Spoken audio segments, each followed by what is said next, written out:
প্ৰতিবাদ কৰাটো কোনো কথা নাই, মাহেকীয়াকৈ সকলোৱে দৰমহা পাই আছে। প্ৰতিবাদ কৰাৰ কি কথা থাকিব পাৰে? যি ধৰণে নিযুক্তিৰ সময়ত আমি যি কথা কৈছোঁ, আমিতো সেইটোৱে কৰি আছোঁ।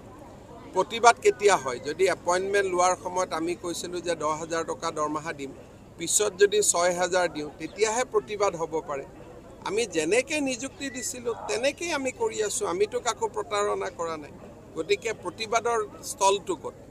প্ৰতিবাদ কেতিয়া হয়? প্ৰবঞ্চনা কৰিলে হয়। আমিতো কাকো প্ৰবঞ্চনা কৰা নাই। বৰঞ্চ যদি কৈছিলোঁ যে চাকৰিটো 8,000 হ'ব, আজি দৰমহা বাঢ়ি 10,000হে হৈছে, কোনোতো কমি যোৱা নাই। প্ৰতিবাদ কৰাটো কোনো কথা নাই, মাহেকীয়াকৈ সকলোৱে দৰমহা পাই আছে। প্ৰতিবাদ কৰাৰ কি কথা থাকিব পাৰে? যি ধৰণে নিযুক্তিৰ সময়ত আমি যি কথা কৈছোঁ, আমিতো সেইটোৱে কৰি আছোঁ। প্ৰতিবাদ কেতিয়া হয়? যদি এপইণ্টমেণ্ট লোৱাৰ সময়ত আমি কৈছিলোঁ যে 10,000 টকা দৰমহা দিম, পিছত যদি 6,000 দিওঁ, তেতিয়াহে প্ৰতিবাদ হ'ব পাৰে। আমি যেনেকৈ নিযুক্তি দিছিলোঁ তেনেকেই আমি কৰি আছোঁ। আমিতো কাকো প্ৰতাৰণা কৰা নাই। গতিকে প্ৰতিবাদৰ স্থলটো ক'ত?